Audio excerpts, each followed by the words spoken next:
Hello and welcome on my YouTube channel Mohammad Zakaria, and in this video we will solve the question bank of geography subject provided by the Maharashtra State Board. So in this video we will solve the question number 4B. Observe the following graph and answer the questions given below. So question number 4B जो है ये related है map और graph से। तो यहाँ पर इस क्वेश्चन के अंदर कोई भी आपको एक ग्राफ दिया जाएगा या फिर मैप दिया जाएगा, और उस मैप को देखकर उसके नीचे दिए गए कुछ क्वेश्चंस रहेंगे, उनके आंसर हमें फाइंड आउट करने रहेंगे मैप में से या ग्राफ में से। तो यहाँ पर सिर्फ ग्राफ नहीं आने वाला है, बल्कि यहाँ पर ग्राफ की जगह मैप भी आ सकता है या कोई इमेज भी आ सकती है। तो यहाँ पर इस तरह से ये क्वेश्चन रहने वाला है। Observe the following graph oblique map और image and answer the questions given below. So यहाँ पर फर्स्ट यहाँ पर एक ग्राफ दिया गया है, तो उससे रिलेटेड कुछ क्वेश्चन है नीचे। यहाँ पर अब हमें उसके आंसर को फाइंड आउट करेंगे।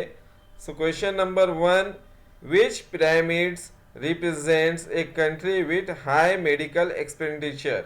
तो इनमें से तीनों में से कौन सा पिरामिड जो है ये हाई मेडिकल एक्सपेंडिचर को रिप्रेजेंट कर रहा है। तो सबसे पहले यहाँ पर तीन पिरामिड्स है, तीन डिफरेंट पिरामिड्स है, ए बी एंड सी। तो ये थ्री टाइप्स ऑफ पिरामिड है। फर्स्ट जो है ये है एक्सपेंसिव पिरामिड, सेकंड जो है ये है कंस्ट्रक्टिव पिरामिड्स, एंड थर्ड जो है ये है स्टेशनरी पिरामिड्स। तो इन तीनों पिरामिड में से कौन सा पिरामिड जो है वो हाई मेडिकल एक्सपेंडिचर को रिप्रेजेंट कर रहा है। तो हाई मेडिकल एक्सपेंडिचर उस वक्त लगते हैं ज़्यादा तब ओल्ड एज पॉपुलेशन जो रहती है उस कंट्री के अंदर, उस रीजन के अंदर ज़्यादा होती है। यानी कि जितनी ज़्यादा ओल्ड एज पॉपुलेशन रहेंगी उतना ही ज़्यादा वहाँ पर मेडिकल एक्सपेंडिचर जो रहेगा वो हाई रहेगा। तो अब यहाँ पर हम तीनों पिरामिड में कंपेयर करेंगे या किस पिरामिड के अंदर ओल्ड एज पॉपुलेशन जो है वो ज़्यादा है। तो फर्स्ट पिरामिड देखें अगर हम, तो यहाँ पर ओल्ड एज पॉपुलेशन जो दिख रही है हमें 60+, ये बहुत ही कम है, डिक्रीज होते जा रही है क्योंकि डेथ रेट यहाँ पर ज़्यादा है। तो ओल्ड एज पॉपुलेशन ए पिरामिड में बहुत ही लेस है। देन सी पिरामिड देखें हम, तो सी पिरामिड में हमें बार तो ज़्यादा दिखाई दे रहे हैं ब्रॉड ओल्ड एज पॉपुलेशन के, बट अगर हम नीचे यहाँ पर देखें एक्स एक्सिस पर, तो यहाँ पर एक्स एक्सिस पे जो स्केल दिया गया ये 0 to 0.4, 0.8, तो इस तरह से 0 पॉइंट में दिया गया है। तो डायरेक्टली ये नंबर नहीं है, डायरेक्ट 1 मिलियन नहीं यहाँ पर। तो यहाँ पर जो पॉपुलेशन तो ब्रॉड है यहाँ पर उसका ओल्ड एज पॉपुलेशन का, बट यहाँ पर जो पॉपुलेशन दी गई है एक्स एक्सिस पर वो बहुत ही लेस है। तो अगर हम यहाँ पर देखें बी में, तो यहाँ पर एक्स एक्सिस पे जो स्केल दिया गया है 0 to 3, डायरेक्टली मीन्स पॉइंट में नंबर नहीं है, यहाँ पर डायरेक्ट 0 to 3, 6, 9 इस तरह से ये स्केल दिया गया है। तो यहाँ पर ये ज्यादा पॉपुलेशन को रिप्रेजेंट कर रहा है एक्स एक्सिस कम एरिया के अंदर। तो यहाँ पर अगर हम देखेंगे ओल्ड एज पॉपुलेशन, तो यहाँ पर नंबर देखेंगे हम, तो यहाँ पर डायरेक्टली बहुत ज़्यादा ये नंबर्स जो रहेंगे बढ़ जाएंगे, डायरेक्ट मिलियंस में पॉपुलेशन है। और यहाँ पर अगर देखें हम मैक्सिमम जो ब्रॉडनेस है इसकी पॉपुलेशन पिरामिड की, अगर हम यहाँ तक भी कंसिडर करेंगे तो इस तरह से उसकी जो पॉपुलेशन की ओल्ड एज पॉपुलेशन का नंबर जो आएगा यस वो मैक्सिमम जो रहेगा 1 बिलियन के अंदर ही है। तो इसलिए सी में भी जो ओल्ड एज पॉपुलेशन का नंबर है वो लेस है। तो मैक्सिमम ओल्ड एज पॉपुलेशन जो है यहाँ पर ब्रॉड हमें इस तरह इस एरिया में दिखाई दे रही है। तो जो आंसर है हमारा वो है B. B pyramid represent a country with high medical expenditure because of high old age population. Then question number 2, which pyramids represent a country with large manpower. तो कौन सा पिरामिड जो है वो या कौन सी कंट्री में लार्ज मैन पावर जो है वो रिप्रेजेंट किया जा रहा है। तो यहाँ पर जो लार्ज मैन पावर है वो फिर से अगर हम देखेंगे उसका आंसर फिर से आएगा बी, क्योंकि यहाँ पर देखेंगे हम एक्स एक्सिस पर, तो ए पिरामिड भी जो है वो रिप्रेजेंट कर रहा है पॉइंट्स के अंदर रिप्रेजेंट कर रहा है डाटा 0.8, 1.6, 2.4 इस तरह से ये नंबरिंग दिए गए। और हाईएस्ट नंबर जो है यहाँ पर 3.2 से कुछ ज़्यादा है। लेकिन यहाँ पर अगर हम देखें तो ये बहुत ही कम है मैन पावर का यहाँ पर नंबर्स, और यहाँ पर जो नंबर्स है वो तकरीबन नियर अबाउट जो है मोर देन 8 बिलियन है यहाँ पर जो नंबर्स आएंगे हमारा। So highest number of manpower जो रहेगा लार्ज मैन पावर, और फिर से रहेगा बी टाइप ऑफ पिरामिड में। B pyramids represent a country with large manpower. तो यहाँ पर हमें सिर्फ इसकी ब्रॉडनेस को नहीं चेक करना है इसको सॉल्व करने के लिए, बल्कि जो एक्स एक्सिस पे फिगर दी गई है, जो डाटा रिप्रेजेंट किया गया है स्केल, उसके अकॉर्डिंग भी हमें इसके आंसर सर्च करना है। अगर सिर्फ हमने ब्रॉडनेस देखकर आंसर सर्च किए तो हमारे जो आंसर रहेंगे वो रॉन्ग रहेंगे। तो नीचे भी हमें कॉन्सेंट्रेट करना रहेगा आंसर को सर्च करने के लिए। Then question number 3, in which pyramids the number of old people will be the least. तो कौन से पिरामिड के अंदर जो ओल्ड पीपल का नंबर है वो बहुत ही कम है। तो ये बहुत ही सिंपल आंसर है इसका, ए इसका आंसर आएगा। In a pyramids the number of old people is the least. तो यहाँ पर बहुत ही नैरो है, यहाँ पर ओल्ड एज पॉपुलेशन जो है मोर देन 60 प्लस की जो पॉपुलेशन है बहुत ही नैरो होता जा रहा है, क्योंकि यहाँ पर डेथ रेट जो है वो ज़्यादा है ओल्ड एज पॉपुलेशन के अंदर। इसलिए जो ओल्ड एज पॉपुलेशन का नंबर है बहुत सबसे कम जो है वो ए पिरामिड के अंदर है। Then next question number 4, what is the reason of broad shape of a pyramid. तो जो ए पिरामिड है उसका जो ब्रॉड शेप है उसका रीजन क्या है यहाँ पर। तो अगर हम देखें यहाँ पर बेस जो यहाँ पर बेस आना चाहिए था, broad base shape of a pyramid, तो यहाँ पर बेस नहीं पूछा गया है, डायरेक्टली यहाँ पर ब्रॉड शेप कहा गया है। तो यहाँ पर अगर हम देखें बेस ए पिरामिड का तो ये बहुत ज़्यादा ब्रॉड है, तो जो हाई नंबर ऑफ चिल्ड्रन को रिप्रेजेंट कर रहा है। जो भी पॉपुलेशन पिरामिड होता है उसका बेस जो होता है हमेशा वो चाइल्ड पॉपुलेशन को यहाँ पर रिप्रेजेंट किया जाता है। जो एज ग्रुप होता है यहाँ पर है 0 to 4, देन 5 to 9, इस तरह का एज ग्रुप यहाँ पर मौजूद है। तो इसका जो ब्रॉड बेस का रीजन है यहाँ पर वो है हाई बर्थ रेट। तो इस रीजन के अंदर, इस कंट्री के अंदर जो हाई बर्थ रेट है, बच्चों की पैदाइश बहुत ज़्यादा होती है, इसलिए इसका शेप जो है वो बहुत ज़्यादा ब्रॉड है ए पिरामिड का। Then number 5, why C pyramid looks vertical in shape. तो जो सी पिरामिड है यहाँ पर स्टेशनरी पिरामिड, उसका जो शेप है बिल्कुल वर्टिकल दिखाई देता है। तो उसका रीज़न क्या है।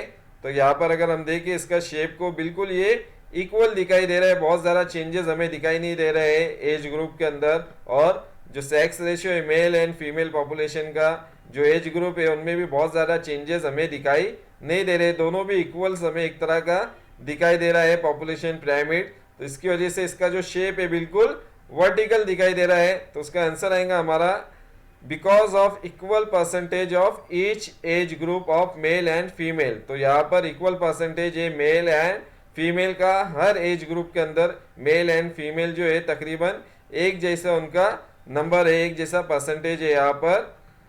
तो इसलिए इसका शेप जो है वो बिल्कुल वर्टिकल तरह का दिखाई देता है सी पिरामिड का, जिसे स्टेशनरी पॉपुलेशन पिरामिड कहा जाता है। तो ये फर्स्ट क्वेश्चन का ये सॉल्यूशन है। देन सेकंड इमेज देखेंगे हम, question number 4b, observe the following graph and answer the questions given below. तो यहाँ पर फिर से एक ग्राफ दिया गया है जिसे रिप्रेजेंट किया गया है इस ग्राफ के अंदर adult literacy rate by region and sex 2016। तो इस ग्राफ के अंदर लिटरेसी रेट को जो है वो मेंशन किया गया है, रिप्रेजेंट किया गया है अलग अलग रीजन का, और सेक्स के अकॉर्डिंग मेल एंड फीमेल का जो लिटरेसी रेट है उसे इसमें रिप्रेजेंट किया गया है डिफरेंट रीजन का। और ये जो डाटा है वो 2016 का है। तो यहाँ पर वाई एक्सिस पर यहाँ पर देखेंगे अगर हम, तो यहाँ पर रीजन्स दिए गए अलग अलग रीजन्स है, central Asia, Europe, North America, south eastern Asia, southern Asia, sub Sahara Africa. तो इस तरह से ये अलग अलग रीजन्स यहाँ पर दिए गए। और यहाँ पर जो बार बनाए गए ये पे यहाँ पर 3 तरह के बार से 3 डिफरेंट बार है। तो जो है पिंक जो है रिप्रेजेंट कर रहा है फीमेल का लिटरेसी रेट, देन जो एक्वा ब्लू है यहाँ पर वो रिप्रेजेंट कर रहा है मेल का लिटरेसी रेट, और यहाँ पर जो ऑरेंज है शेड वो रिप्रेजेंट कर रहा है बार, वो टोटल पॉपुलेशन, उस टोटल लिटरेसी रेट जो है उस पॉपुलेशन का वो रिप्रेजेंट कर रहा है, including mail and female population का ये एवरेज यहाँ पर परसेंटेज जो है वो रिप्रेजेंट कर रहा है। तो इस तरह से ये 3 डिफरेंट शेड्स यूज किए गए, male, female and total population के लिटरेसी रेट को रिप्रेजेंट करने के लिए। अब इससे रिलेटेड हम क्वेश्चंस देखेंगे। Number 1, which region has the highest literacy rate? तो कौन से रीजन के अंदर सबसे ज़्यादा लिटरेसी रेट मौजूद है? तो लिटरेसी रेट यहाँ पर परसेंटेज में दिया गया है इस तरफ। तो सबसे हाईएस्ट जो लिटरेसी रेट है वो हमें दिखाई दे रहा है सेंट्रल एशिया के अंदर। तो यहाँ पर फीमेल का भी लिटरेसी रेट जो है वो 100% है, मेल जो है यहाँ पर एक्वा ब्लू में वो भी 100% है। जब मेल एंड फीमेल दोनों का 100% रहेगा तो इसलिए जो टोटल परसेंटेज रहेगा लिटरेसी रेट का उस रीजन का वो भी 100% ही आएगा। तो इस तरह से टोटल 100% है यहाँ पर सेंट्रल एशिया में। तो हाईएस्ट लिटरेसी रेट जो है वो सेंट्रल एशिया में है, 100% वहाँ का लिटरेसी रेट पाया जाता है। Then question number 2, which region has the lowest literacy rate? तो कौन से रीजन के अंदर सबसे लोएस्ट लिटरेसी रेट वो पाया जाता है? तो लोएस्ट लिटरेसी रेट देखेंगे हम यहाँ पर। तो इस जगह पर देखेंगे हम सदर्न एशिया का लिटरेसी रेट जो है वो है 72% है। देन सब सहारा अफ्रीका का अगर हम लिटरेसी रेट देखें वो है 65%। तो हमें जो मेल है सब सहारा अफ्रीका की उनका परसेंटेज है 72%, फीमेल का है वहाँ की 57% और मेल फीमेल का जो है टोटल परसेंटेज जो है मिलाकर वो हो जाता है 65% जो है ये सबसे लोएस्ट परसेंट है टोटल परसेंटेज में। अगर देखें हम यहाँ पर तो टोटल परसेंटेज जो है सबसे मिनिमम है 65% है जो है रीजन वो है सब सहारन अफ्रीका। सो आंसर है हमारा सब सहारन अफ्रीका, जहाँ का टोटल लिटरेसी रेट है 65% मेल एंड फीमेल को मिलाकर। Then number 3, in which region does women fare better than men in literacy rate? तो कौन से रीजन के अंदर जो वुमन का लिटरेसी रेट का परसेंटेज है वो बेटर है मेन के मुकाबले में? तो अगर हम यहाँ पर देखें मैन एंड फीमेल को कंपेयर करें हम अगर इस तरफ, तो जो वर्ल्ड का पॉपुलेशन का लिटरेसी रेट है तो वर्ल्ड का लिटरेसी रेट है फीमेल का 83% है, मेल का 90% है। तो यहाँ पर मेल का ज़्यादा है। देन सहारा अफ्रीका में देखें तो फीमेल का 57 है, मेल का 72%। तो यहाँ पर भी मेल का ज़्यादा है। सदर्न एशिया में भी 63% है फीमेल का परसेंटेज और मेल का 80% है। तो यहाँ पर भी मेल का ही ज़्यादा है। Then North Africa Western Asia में देखें तो फीमेल का 74 है, मेल का 85 है। तो यहाँ पर भी कम है। तो अगर हम ज़्यादातर देखें एरिया में तो फीमेल का परसेंटेज जो है वो हर जगह मेल के मुकाबले में वो कम है। तो इसलिए जो आंसर आएगा हमारा वो आएगा जहाँ पर इन एनी कॉन्टिनेंट और सब continent the literacy rate of female is not more than main. तो हर जगह पे हर कॉन्टिनेंट या सब कॉन्टिनेंट में अगर देखेंगे हम तो फीमेल का जो परसेंटेज है वो कहीं पर भी मेल से ज़्यादा नहीं है, except where there is full literacy as in Central Asia, Europe, North America the literacy rate of female is equal to man. तो अगर हम देखें जहाँ पर हाईएस्ट लिटरेसी रेट है तो ऐसे region Europe and North America में मेल एंड फीमेल का परसेंटेज दोनों भी इक्वल है, एक जैसा है। देन सेंट्रल एशिया में भी जो है मेल एंड फीमेल का परसेंटेज जो है दोनों भी इक्वल है। तो central Asia, Europe, North America में मेल एंड फीमेल परसेंटेज दोनों भी इक्वल है, बट कोई भी कॉन्टिनेंट या कोई भी रीजन के अंदर फीमेल का लिटरेसी रेट जो है वो मेन से ज़्यादा नहीं है। Then next question number 4, write a concluding paragraph about the graph. तो यहाँ पर इस ग्राफ से रिलेटेड हमें एक पैराग्राफ जो है वो राइट डाउन करना रहेगा अकॉर्डिंग टू ग्राफ। तो इसके हमें रीड करना पड़ेगा ग्राफ को और उससे रिलेटेड जो भी इंफॉर्मेशन है उसे हमने अपने वर्ड्स में यहाँ पर उसे लिख सकते हैं आंसर के अंदर। सो आंसर लिखेंगे हम लो लिटरेसी रेट ऑफ वुमेन। अगर हम देखें इस ग्राफ को तो लिटरेसी रेट जो है वुमेन का वो बहुत ही कम है as compare to male. Then develop and developing countries have highest literacy rate, तो जो डेवलप एंड डेवलपिंग कंट्रीज है वहाँ पर लिटरेसी रेट जो है वो ज़्यादा है। For example Europe, North America, central Asia, तो इस जगह पर जो लिटरेसी रेट है ये सब डेवलप एंड डेवलपिंग कंट्रीज है जहाँ पर लिटरेसी रेट ज़्यादा है।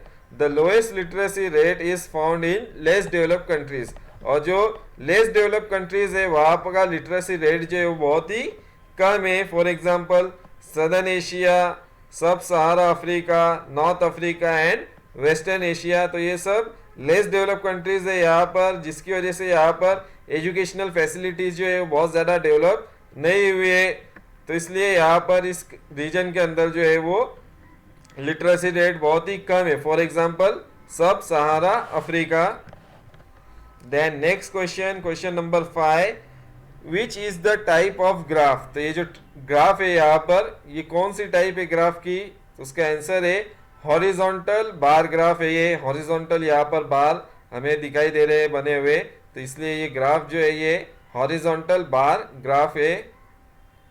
Then next question, question number 4b, observe the following graph and answer the questions given below. तो यहाँ पर ये ग्राफ दी गई है और उससे रिलेटेड क्वेश्चन है, उसके आंसर देखेंगे अब हम। So question number 1, what type of graph is this. तो ये ग्राफ की कौन सी टाइप है। अलग अलग टाइप्स के ग्राफ रहते हैं, simple bar graph, horizontal bar graph, line graph, तो इस तरह से ये डिफरेंट टाइप के ग्राफ होते हैं। Divided bar graph, compound bar graph, तो ये कौन सी है टाइप, उसका आंसर देखेंगे हम। तो ये डिवाइडेड बार ग्राफ, इसे इस तरह की ग्राफ को कहा जाता है divided bar graph. Then question number 2, in which continent the land percentage is highest. तो कौन से कॉन्टिनेंट के अंदर जो लैंड परसेंटेज है वो सबसे ज्यादा है। बट ये जो ग्राफ दिया गया है यहाँ पर इमेज, तो इसमें मिस्टेक है, यहाँ पर जो कॉन्टिनेंट के नेम है वही मेंशन किए नहीं गए।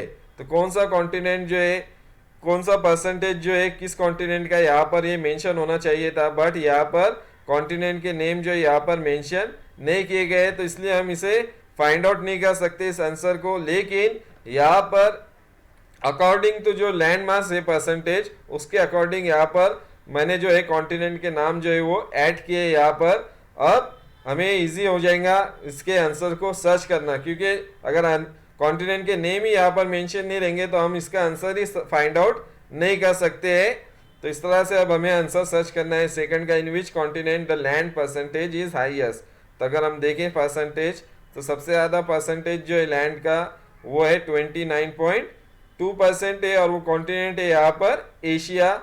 तो इसलिए जो आंसर आ जाएगा हमारा एशिया, जिसका लैंड परसेंटेज है 29.2%।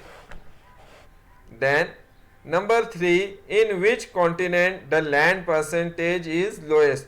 तो कौन से कॉन्टिनेंट का लैंड परसेंटेज जो है वो सबसे कम है, सबसे लोएस्ट है। तो यहाँ पर अगर हम देखें अफ्रीका का 20.4 है, अंटार्कटिका का 9.2, एशिया का सबसे हाईएस्ट है, नॉर्थ अमेरिका का है 16.5, साउथ अमेरिका 12, देन यूरोप का है 6.8, और सबसे जो लोएस्ट है, सबसे छोटा कॉन्टिनेंट जो है वो है ऑस्ट्रेलिया है, जिसका जो परसेंटेज है लैंड का वो है 5.9% है। ऑस्ट्रेलिया का सबसे स्मॉलेस्ट कॉन्टिनेंट है, सबसे कम लैंड मास है ऑस्ट्रेलिया का कॉन्टिनेंट का। सो आंसर है ऑस्ट्रेलिया, 5.9% है उसका land surface. Then next question है question number 4, in which continent 9.2% land is found. तो कौन से कॉन्टिनेंट के अंदर या कौन से कॉन्टिनेंट का जो परसेंटेज है वो है 9.2% है। तो अगर हम देखें यहाँ पर इस ग्राफ को, तो 9.2% जो यहाँ पर है, तो उस कॉन्टिनेंट का नाम है अंटार्कटिका। सो आंसर है हमारा अंटार्कटिका कॉन्टिनेंट का जो लैंड सरफेस है वो है 9.2% है। Then last question number 5, what is the land percentage of Europe. तो यूरोप का लैंड परसेंटेज कितना है। तो यहाँ पर है यूरोप, और यूरोप का जो लैंड परसेंटेज है ग्राफ के अंदर यहाँ पर है 6.8% है। तो आंसर आएगा यूरोप का लैंड परसेंटेज है 6.8%। Then next image question number 4b, observe the following graph and answer the questions given below. तो यहाँ पर एक ग्राफ दी गई है और उससे रिलेटेड क्वेश्चंस के आंसर को हमें फाइंड आउट करना है। सो क्वेश्चन देखेंगे number 1, which type of graph shown about. तो ये ग्राफ की कौन सी टाइप है जो इस इमेज में हमें दिखाई दे रही है।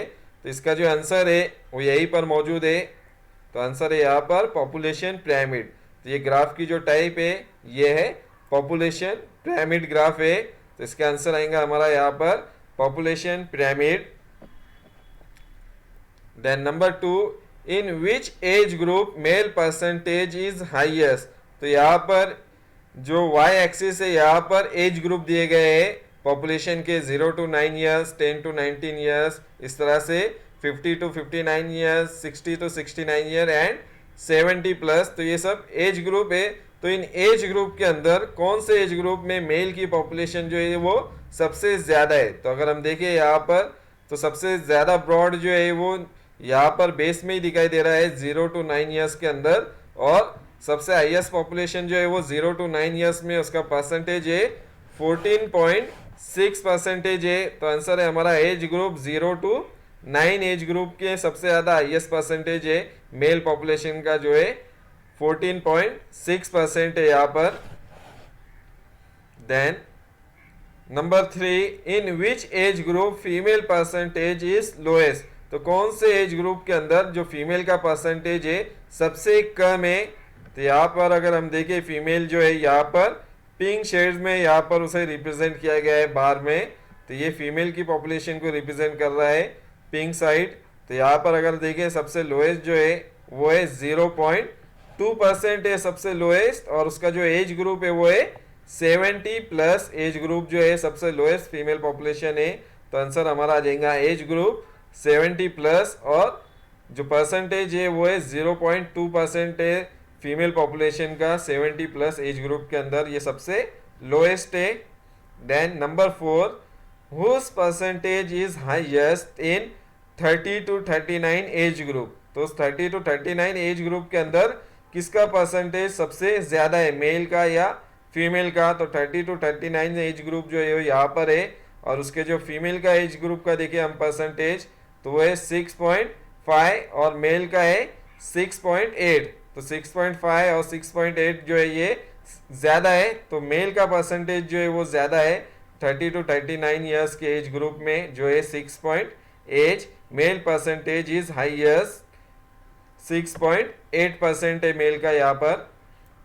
Then number 5, in which age group female percentage is higher than male percentage. तो कौन से एज ग्रुप के अंदर फीमेल का परसेंटेज ज़्यादा है मेल परसेंटेज से। तो अगर हम इस ग्राफ में देखें तो हर जगह पर जो मेल का परसेंटेज है हमें ज़्यादा दिखाई दे रहा है एक्सेप्ट 1।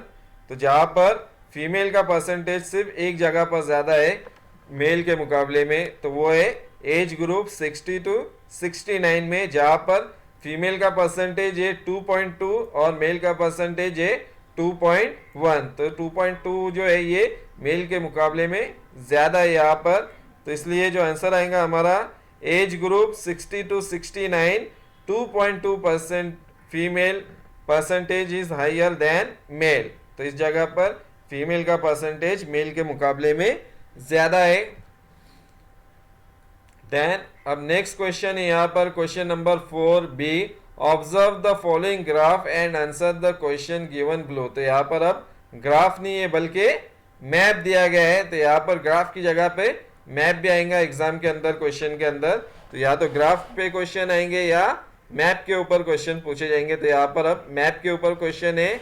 तो यहाँ पर वर्ल्ड मैप दिया गया है, तो उससे रिलेटेड अब क्वेश्चंस के आंसर हमें फाइंड आउट करना है यहाँ पर। सो क्वेश्चन देखेंगे हम यहाँ पर। Number 1, what is the title of the map.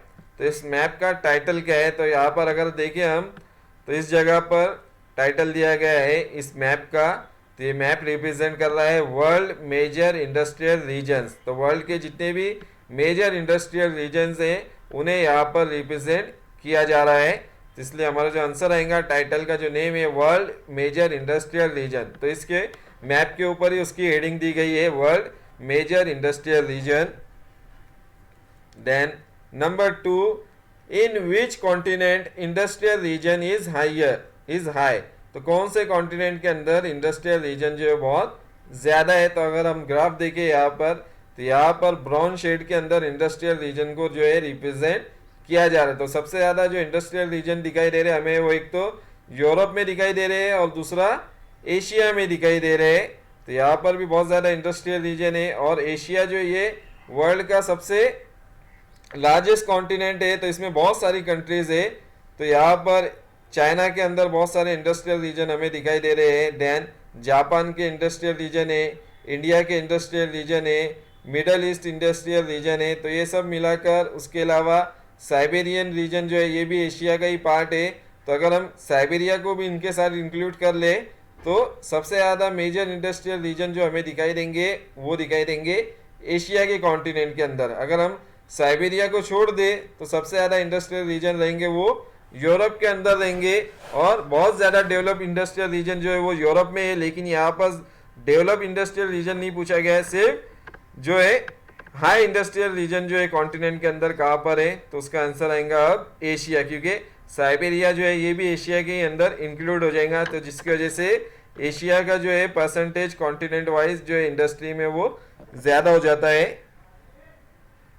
Then number 3, in which continent industrial region is less. तो कौन से कॉन्टिनेंट के अंदर इंडस्ट्रियल रीजन जो है वो बहुत ही कम है। तो अगर हम देखें यहाँ पर मैप के ऊपर तो एशिया में भी ज़्यादा इंडस्ट्रियल रीजन, अफ्रीका में भी है ज़्यादा, यूरोप में भी इंडस्ट्रियल रीजन ज़्यादा है, नॉर्थ अमेरिका में भी बहुत ज़्यादा इंडस्ट्रियल रीजन दिख रहे हैं, साउथ अमेरिका में भी है और ऑस्ट्रेलिया में भी है। और सबसे कम इंडस्ट्रियल रीजन हमें जो दिखाई दे रहे हैं वो है कॉन्टिनेंट ऑफ अफ्रीका के अंदर। यहाँ पर इंडस्ट्रियल डेवलपमेंट जो है बहुत ही कम है। तो आंसर है हमारा अफ्रीका कॉन्टिनेंट में इंडस्ट्रियल रीजन सबसे लेस है। Then number 4, write names of industrial region of Australia. तो ऑस्ट्रेलिया के जो इंडस्ट्रियल रीजन से उनके हमें यहाँ पर नेम मेंशन करने हैं। तो यहाँ पर कॉन्टिनेंट ऑफ ऑस्ट्रेलिया है और ऑस्ट्रेलिया कंट्री के अभी हमें इंडस्ट्रियल रीजन के नेम मेंशन करने रहेंगे। तो यहाँ पर है Perth, then Adelaide, Melbourne, Sydney. तो यहाँ पर सिर्फ ऑस्ट्रेलिया की पूछे गए और अगर कॉन्टिनेंट ऑफ ऑस्ट्रेलिया के पूछे जाएंगे तो हम न्यूजीलैंड के भी यहाँ पर इंडस्ट्रियल रीजन जो है वो ऑस्ट्रेलिया के अंदर इंक्लूड कर लेंगे। ऑकलैंड, देन कैंटरबरी, इस तरह के ये इंडस्ट्रियल रीजन यहाँ पर न्यूजीलैंड कंट्री है उसके भी हम ऑस्ट्रेलिया में इंक्लूड कर सकते हैं। लेकिन यहाँ पर अभी कॉन्टिनेंट ने मेंशन नहीं किया गया है, सिर्फ ऑस्ट्रेलिया है। तो ऑस्ट्रेलिया सिर्फ हम ऑस्ट्रेलिया कंट्री के इंडस्ट्रियल रीजन लेंगे। तो आंसर आएगा हमारा Perth, Adelaide and Melbourne and Sydney, ये सब इंडस्ट्रियल रीजन है ऑस्ट्रेलियन कंट्री के। Then last question number 5, write names of industrial region of India. तो यहाँ पर इंडिया के जो इंडस्ट्रियल रीजन है उनके नेम को हमें राइट डाउन करना रहेगा। तो इंडिया अगर देखें हम तो इंडिया के जो इंडस्ट्रियल रीजन है उसमें है Mumbai Pune industrial region, then Ahmedabad Vadodara industrial region, Chota Nagpur प्लेटू industrial region है। यहाँ पर ये जो इंडस्ट्रियल रीजन है ये छोटा नागपुर प्लेटू है। देन ये जो इंडस्ट्रियल रीजन है एरो से यहाँ पर उसका नेम है कोयम्बतूर, मैंगलोर इंडस्ट्रियल रीजन। तो ये सब इंडिया के इंडस्ट्रियल रीजन है। तो नेम हम यहाँ पर राइट डाउन करेंगे मुंबई पुणे, देन अहमदाबाद वडोदरा, छोटा नागपुर प्लेटू इंडस्ट्रियल रीजन। और यहाँ पर स्पेस नहीं होने की वजह से मैंने एक नेम को मेंशन नहीं किया है जो है कोयम्बतूर बेंगलोर इंडस्ट्रियल रीजन, वो भी यहाँ पर ऐड हो जाएगा। तो ये सब इंडस्ट्रियल रीजन है इंडिया के। Then next question number 4b, observe the following graph and answer the question given below. तो यहाँ पर फिर से एक मैप पूछा गया है ग्राफ की जगह। तो यहाँ पर क्वेश्चंस देखेंगे हम और उसके आंसर को फाइंड आउट करेंगे। तो यहाँ पर ये सब क्वेश्चंस है, ये टेक्स्ट बुक में भी क्वेश्चंस दिए गए थे और क्वेश्चन बैंक के अंदर भी वही टेक्स्ट बुक के क्वेश्चन से रिलेटेड जो है यहाँ पर क्वेश्चंस दिए गए। तो यहाँ पर अब मैं इनके आंसर जो है वो रिटर्न फॉर्म में नहीं दूंगा आपको, सिर्फ मैं उसके आंसर मैप पे किस तरह से फाइंड आउट करना है वो एक्सप्लेन करूंगा, ताकि एग्जाम के अंदर कोई अलग मैप भी आ जाए आप तो किस तरह से आप आंसर को फाइंड आउट करेंगे, मैप को रीड करके, मैप को देखकर किस तरह से आंसर को सर्च करना है वो आपको प्रैक्टिस मैं इस मैप के ऊपर कराने वाला हूँ। और उसे आपने अपने सेंटेंस में जो है वो फिर आंसर में लिखना रहेगा उसका क्वेश्चन का आंसर। तो फर्स्ट क्वेश्चन जो है which economic activities are shown on the map. तो कौन सी इकोनॉमिक एक्टिविटीज जो है वो मैप के ऊपर शो की गई है। तो यहाँ पर अगर हम देखेंगे बहुत सारी इकोनॉमिक एक्टिविटीज दिखाई दे रही है, तो जो आंसर हमें सर्च होगा फाइंड आउट करेंगे हम इंडेक्स के अंदर। तो यहाँ पर जितनी भी इकोनॉमिक एक्टिविटीज है उनके साइन एंड सिंबल यहाँ दिए गए और उन इकोनॉमिक एक्टिविटीज के यहाँ पर नेम दिए गए जो इस मैप के ऊपर शो की गई है। तो यहाँ पर जो इकोनॉमिक एक्टिविटीज रिप्रेजेंट हो रही है उनमें agriculture, animal husbandry, fishing, mining and lumbering.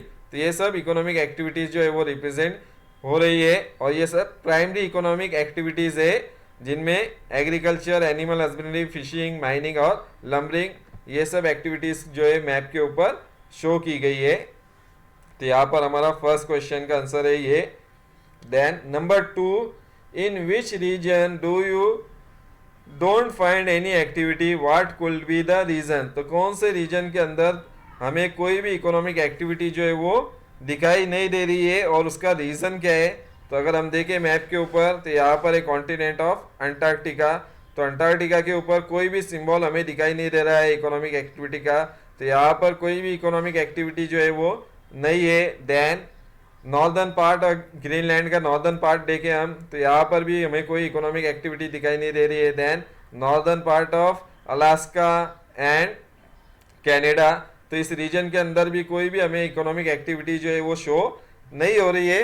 तो ये सब रीजन के अंदर Antarctica, northern part of Greenland, northern part of Alaska, northern part of Canada, इन सब रीजन के अंदर कोई भी इकोनॉमिक एक्टिविटी जो है वो परफॉर्म नहीं की जाती है और उसका मेन रीजन जो है ये है क्लाइमेट। यहाँ पर बहुत ही अनफेवरेबल क्लाइमेटिक कंडीशन है। ये throughout the year ice cover region रहते हैं, टेम्परेचर बहुत ही लो रहता है और आइस कवर, आइस शीट रहती है थ्रू आउट द ईयर।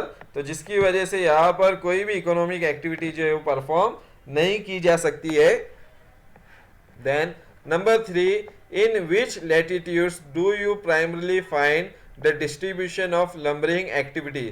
तो यहाँ पर मैप के ऊपर लैटिट्यूड्स भी दिए गए हैं और लैटिट्यूड्स के नंबर भी दिए गए। तो जो सेंटर है यहाँ पर ये इक्वेटर 0 डिग्री लैटिट्यूड है और यहाँ पर है 30 degree northern latitude, 30 degree southern latitude है यहाँ पर। तो कौन से लैटिट्यूड्स के ऊपर जो है हमें लंबरिंग एक्टिविटी लार्ज स्केल पर परफॉर्म होती हुई दिखाई दे रही है। तो अगर हम देखें यहाँ पर नॉर्दर्न हेमिस्फीयर के अंदर तो यहाँ पर है 60 डिग्री नॉर्दर्न लैटिट्यूड और 60 डिग्री के यहाँ पर आ जाएगा फिर 50 डिग्री का लैटिट्यूड है यहाँ पर। तो इस रीजन के अंदर 50 डिग्री और यहाँ पर 10 डिग्री नॉर्थ में रहेगा 60 डिग्री के। इस रीजन के अंदर हमें सबसे ज़्यादा जो है वो लंबरिंग एक्टिविटी परफॉर्म होती हुई दिखाई दे रही है। तो ये जो लैटिट्यूड का रीजन है ये है 50 degree north to 70 degree north जो हेमिस्फीयर है। इस रीजन के अंदर हमें लार्ज स्केल पर लंबरिंग एक्टिविटी जो है ये ऑक्यूपेशन ज़्यादा दिखाई दे रहा है। ये सब जो सिंबल है यहाँ पर लंबरिंग एक्टिविटी के है। तो इस रीजन के अंदर हमें बहुत ज़्यादा लंबरिंग एक्टिविटी परफॉर्म होती हुई दिखाई दे रही है। जो लैटिट्यूडनल लोकेशन है फ्रॉम नॉर्दर्न लैटिट्यूड में ये नॉर्दर्न हेमिस्फीयर में 50 degree north to 70 degree northern यहाँ पर लैटिट्यूड के बीच में ये एक्टिविटी परफॉर्म की जाती है lumbering. Then question number 4, why is fishing occupation only found in certain area in the seas. तो जो फिशिंग ऑक्यूपेशन है ये हमें कुछ कोस्टल एरिया के पास ही हमें फिशिंग ऑक्यूपेशन जो है वो हमें दिखाई देता है। तो इसका मतलब ये नहीं कि जहाँ पर भी कोस्टल एरिया है हम वहाँ पर फिशिंग एक्टिविटी जो है वो कर सकते हैं। उसके लिए फिशिंग एक्टिविटी के लिए कुछ इम्पोर्टेंट फैक्टर्स का होना वहाँ पर ज़रूरी होता है, तभी जाकर हम उस एरिया के अंदर, उस रीजन के अंदर जो है वो फिशिंग एक्टिविटी जो है परफॉर्म कर सकते हैं।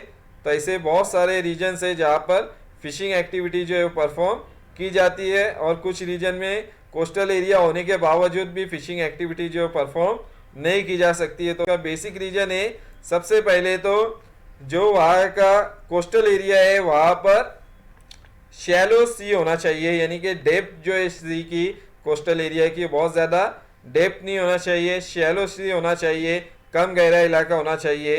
देन कॉन्टिनेंटल शेल्फ जो है वो बहुत ज़्यादा ब्रॉड होना चाहिए। जो कॉन्टिनेंटल शेल्फ होता है उस रीजन का, उस कोस्टल एरिया का बहुत ज़्यादा ब्रॉड होना चाहिए। Then warm water and cold ocean water का वहाँ पर कॉन्फ्लुएंस होना चाहिए। जो वार्म ओशन करंट है और कोल्ड ओशन करंट है दोनों भी एक जगह आपस में आकर मिलना होना चाहिए। तो ऐसे रीजन के अंदर भी बहुत ज़्यादा फिशिंग एक्टिविटी जो है वो परफॉर्म की जाती है। देन प्लांक्टन्स होने चाहिए, अवेबिलिटी ऑफ प्लांक्टन होना चाहिए, वहाँ पर लार्ज स्केल पर प्लांक्टन की ग्रोथ होना चाहिए। तो जितने ज़्यादा उस रीजन के अंदर प्लांक्टन की ग्रोथ रहेंगी तो उतनी ज़्यादा फिश जो है उसे एज ए फूड यूज़ करने के लिए वहाँ पर पहुँचेंगी और वहाँ पर उस रीजन के अंदर फिशिंग एक्टिविटी जो है वो लार्ज स्केल पे की जाती है। तो यहाँ पर अगर देखें हम अफ्रीका का ये रीजन, तो यहाँ पर हमें फिशिंग एक्टिविटी होती हुई नहीं दिखाई देती है, क्योंकि यहाँ पर फिशिंग के लिए फेवरेबल फैक्टर्स मौजूद नहीं है। तो अगर यहाँ देखें हम यूरोप के इस पार्ट के अंदर, तो यहाँ पर बहुत ज़्यादा फेवरेबल फिशिंग एक्टिविटी के लिए फैक्टर्स मौजूद है। शैलो सी है, देन वार्म ओशन करंट और कोल्ड ओशन करंट का यहाँ पर कॉन्फ्लुएंस होता है।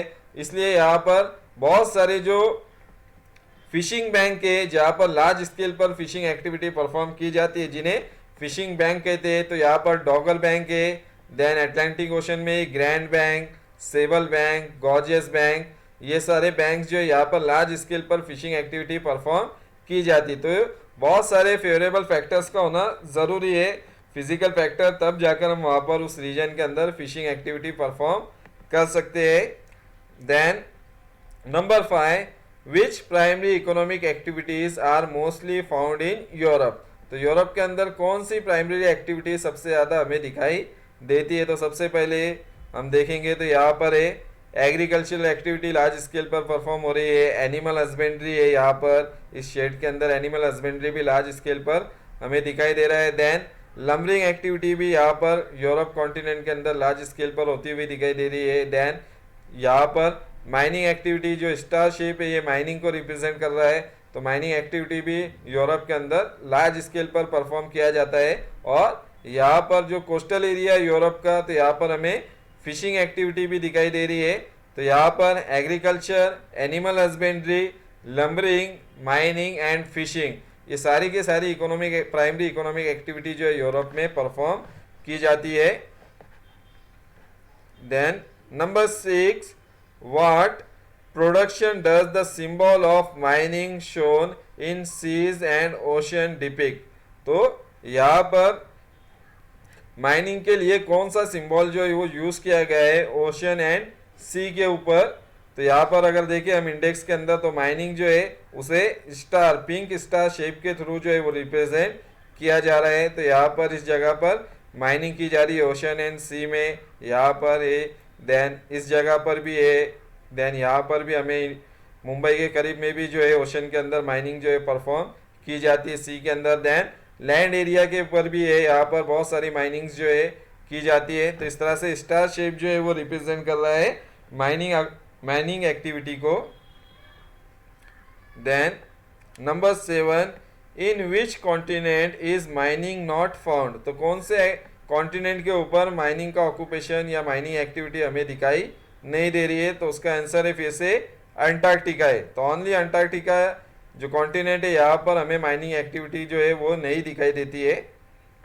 Then number 8, in which ocean is the world's fishing mostly carried out. तो कौन से ओशन के अंदर सबसे ज़्यादा लार्ज स्केल पर फिशिंग एक्टिविटी जो है वो परफॉर्म की जाती है। तो यहाँ पर अगर हम देखें, यहाँ पर है एटलांटिक ओशन। तो एटलांटिक ओशन का जो ये पार्ट है यहाँ पर यूरोप के पास का, तो यहाँ पर लार्ज स्केल पर हमें फिशिंग एक्टिविटी दिखाई दे रही है। देन जो नॉर्थ अमेरिका कॉन्टिनेंट का ईस्टर्न पार्ट है, यहाँ पर भी हमें फिशिंग एक्टिविटी लार्ज स्केल पर दिखाई दे रही है।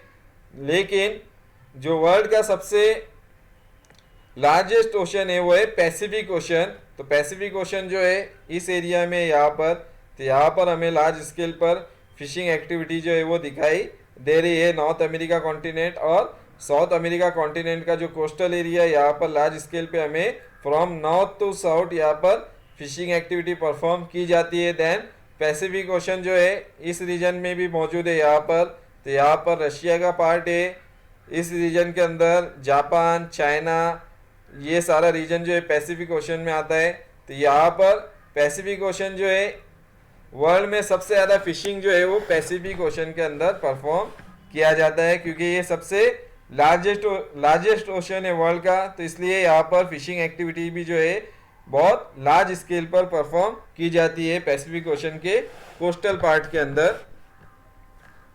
Then number 9, which primary economic activity are found to the south of tropic of Capricorn. तो कौन सी प्राइमरी इकोनॉमिक एक्टिविटी हमें दिखाई दे रही है south of tropic of Capricorn? तो यहाँ पर है ट्रॉपिक ऑफ कैप्रिकॉन, ये रहा 23 degree and half, 23.5 degree south जो है ये है ट्रॉपिक ऑफ कैप्रिकॉन है यहाँ पर। तो इस ट्रॉपिक ऑफ कैप्रिकॉन के सदर्न पार्ट में हमें कौन सी प्राइमरी इकोनॉमिक एक्टिविटी जो है वो दिखाई दे रही है? तो यहाँ पर देख सकते हैं लंबरिंग एक्टिविटी दिखाई दे रही है ऑस्ट्रेलिया में, अफ्रीका में और साउथ अमेरिका में। देन माइनिंग एक्टिविटी भी यहाँ पर हम देख सकते हैं, स्टार शेप में माइनिंग एक्टिविटी ऑस्ट्रेलिया में है, देन अफ्रीका में है यहाँ पर। देन यहाँ पर देख सकते हैं हम फिर से साउथ अमेरिका में माइनिंग एक्टिविटी है। देन यहाँ पर हमें दिखाई दे रहा है एनिमल हस्बेंड्री, और बहुत ही स्मॉल स्केल पर हमें एग्रीकल्चरल एक्टिविटी भी यहाँ पर दिखाई दे रही है। तो सदर्न पार्ट में ट्रॉपिक ऑफ कैप्रिकॉन में माइनिंग, लंबरिंग, एनिमल हस्बेंड्री और एग्रीकल्चरल एक्टिविटी जो है लार्ज स्केल पर परफॉर्म की जा रही है, और फिशिंग एक्टिविटी भी यहाँ पर हमें दिखाई दे रही है। फिशिंग भी यहाँ पर प्राइमरी इकोनॉमिक एक्टिविटी जो है परफॉर्म की जाती है southern part of tropic of Capricorn में। Then number 10, which primary activity is found in the island of south east Asia. तो जो साउथ ईस्ट एशियन आइलैंड है वहाँ पर कौन सी प्राइमरी एक्टिविटी हमें लार्ज स्केल पर दिखाई देती है? तो साउथ ईस्ट एशिया जो है उसकी लोकेशन यहाँ पर है, ये सब आइलैंड है यहाँ पर, साउथ ईस्ट एशियन आइलैंड इन्हें कहा जाता है। तो यहाँ पर जो हमें प्राइमरी एक्टिविटीज दिखाई दे रही है, तो सबसे ज़्यादा हमें दिखाई दे रहा है इस जगह पर एग्रीकल्चर दिखाई दे रहा है एक्टिविटी, देन लंबरिंग एक्टिविटी है और माइनिंग एंड फिशिंग। तो ये सारी एक्टिविटी हमें साउथ ईस्ट एशियन जो आइलैंड कंट्रीज है यहाँ पर दिखाई दे रहा है। तो agriculture, then mining, lumbering and fishing activity यहाँ पर इन आइलैंड्स के ऊपर लार्ज स्केल पर एक्टिविटी परफॉर्म की जाती है। Then number 11, considering all the 4 continents, in which continent do you find less agriculture being practiced? तो यहाँ पर इन सब कॉन्टिनेंट्स के अंदर सबसे कम एग्रीकल्चरल एक्टिविटी हमें कौन से कॉन्टिनेंट के ऊपर हमें होती हुई दिखाई दे रही है? तो जितने भी कॉन्टिनेंट्स देखें हम, यूरोप में एग्रीकल्चरल एक्टिविटी है, देन एशिया में भी एग्रीकल्चरल एक्टिविटी हमें दिखाई दे रही है, नॉर्थ अमेरिका में भी है, साउथ अमेरिका में भी यहाँ पर एग्रीकल्चरल एक्टिविटी हमें दिखाई दे रही है, देन अफ्रीका में भी अलग अलग पैचेस के अंदर जो है, एक बड़ा लार्ज एरिया नहीं है बट स्मॉल पैचेस के अंदर जो है अफ्रीका के अंदर हमें एग्रीकल्चरल एक्टिविटी जो है वो परफॉर्म होते हुए दिखाई दे रही है। और सबसे लोएस्ट जो है, अगर हम अंटार्कटिका को छोड़ दें तो अंटार्कटिका के बाद सबसे लोएस्ट जो एग्रीकल्चरल एक्टिविटी हमें कॉन्टिनेंट ऑफ ऑस्ट्रेलिया में दिखाई दे रहा है। बहुत ही स्मॉल पार्ट के अंदर यहाँ पर एग्रीकल्चरल एक्टिविटी जो है परफॉर्म की जाती है। इसका आंसर आएगा नंबर 11 का, वो है Australia continent. Then number 12, write a paragraph on relationship between latitudinal extent of agriculture and climate in your own words. तो हमें यहाँ पर रिलेशनशिप बतानी है लैटिट्यूडनल एक्सटेंट की और क्लाइमेट और एग्रीकल्चर के ऊपर, क्योंकि जो एग्रीकल्चरल एक्टिविटी ये पूरी तरह से डिपेंड होती है क्लाइमेट और लैटिट्यूडनल एक्सटेंट के ऊपर। एग्रीकल्चरल एक्टिविटी हम किसी भी रीजन में परफॉर्म नहीं कर सकते। फॉर एग्जांपल यहाँ पर अगर हम देखें जो 0 डिग्री लैटिट्यूड है यहाँ पर इस रीजन के अंदर अफ्रीका के, तो यहाँ पर बहुत ज़्यादा हैवी रेनफॉल होता है और बहुत ज़्यादा हैवी रेनफॉल होने की वजह से यहाँ पर स्मॉल पैचेस के अंदर हमें सिर्फ यहाँ पर जो है एग्रीकल्चरल एक्टिविटी दिखाई दे रही है। लेकिन जैसे जैसे हम दूर जाएंगे लैटिट्यूड से 0 डिग्री इक्वेटर से दूर जाएंगे नॉर्थ एंड साउथ पार्ट के अंदर, वैसे वैसे टेम्परेचर जो है वो बहुत ज़्यादा कम होता जाता है, टेम्परेचर रिड्यूस होता जाता है और रेनफॉल भी रिड्यूस होता जाता है। तो यहाँ पर इस रीजन के अंदर हमें एग्रीकल्चरल एक्टिविटी जो है बिल्कुल नहीं के बराबर दिखाई दे रही है। देन यहाँ पर अगर हम देखें इस रीजन के अंदर एशिया के रीडर, तो ये सब मानसून रीजन वाली कंट्रीज है, तो मानसून की वजह से यहाँ पर रेनफॉल हो जाता है इस लैटिट्यूड के ऊपर, और यहाँ का टेम्परेचर भी जो है वो एग्रीकल्चरल एक्टिविटी के लिए फेवरेबल है। लेकिन जैसे जैसे हम और ज़्यादा नॉर्थ डायरेक्शन में जाते जाएंगे यूरोप में, तो इस जगह पर ये जो लोकेशन है लैटिट्यूड्स की, यहाँ पर है टेम्परेट रीजन है ये। तो टेम्परेट रीजन जहाँ पर जो क्लाइमेट होता है बहुत ज़्यादा हॉट नहीं होता है और बहुत ज़्यादा कोल्ड भी नहीं होता है, बिल्कुल यहाँ पर फेवरेबल मॉडरेट टाइप का क्लाइमेट पाया जाता है, और ये फेवरेबल होता है एग्रीकल्चरल एक्टिविटी के लिए। ऐसे क्लाइमेट में भी एग्रीकल्चरल एक्टिविटी लार्ज स्केल पर हमें यूरोप में और एशिया में होती हुई दिखाई दे रही है। लेकिन जब हम टेम्परेट रीजन के और ज़्यादा नॉर्थ में जाएंगे तो यहाँ पर टेम्परेचर जो है बहुत ज़्यादा कम होता जाता है। जैसे जैसे हम हाइयर लैटिट्यूड्स में जाएंगे वैसे वैसे टेम्परेचर डिक्रीज होता जाएगा, टेम्परेचर लो होता जाता है। तो यहाँ पर अब इस रीजन के अंदर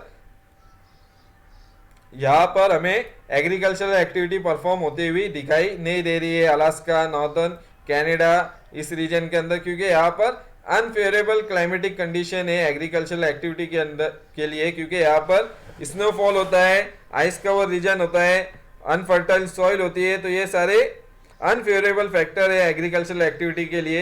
तो इस रीजन के अंदर एग्रीकल्चरल एक्टिविटी परफॉर्म नहीं की जाती है। तो सबसे ज़्यादा जो एग्रीकल्चरल एक्टिविटी परफॉर्म की जाती है उसकी जो लोकेशन है यहाँ पर 60 डिग्री नॉर्दर्न हेमिस्फीयर टू, यहाँ पर हम देख सकते हैं इक्वेटर से 0 डिग्री इक्वेटर से, तो 60 डिग्री नॉर्दर्न हेमिस्फीयर में हमें लार्ज स्केल पर एग्रीकल्चरल एक्टिविटी हमें परफॉर्म होती हुई दिखाई दे रही है। और उसके आगे हम जाएंगे तो यहाँ पर अनफेवरेबल क्लाइमेटिक कंडीशन रहती है, लैटिट्यूडनल एक्सटेंट जो रहता है वो बहुत ही टेम्परेचर इस यहाँ पर लो हो जाता है, और इसलिए यहाँ पर एग्रीकल्चरल एक्टिविटी परफॉर्म करना पॉसिबल नहीं होता है। तो इस तरह से रिलेशनशिप हम बता सकते हैं कि किस तरह से लैटिट्यूड चेंज होने की वजह से वहाँ के टेम्परेचर में भी क्लाइमेट में भी चेंजेस आते हैं और एग्रीकल्चर पर उसका इफेक्ट किस तरह से पड़ता है। So this is the end of this lecture. Thank you.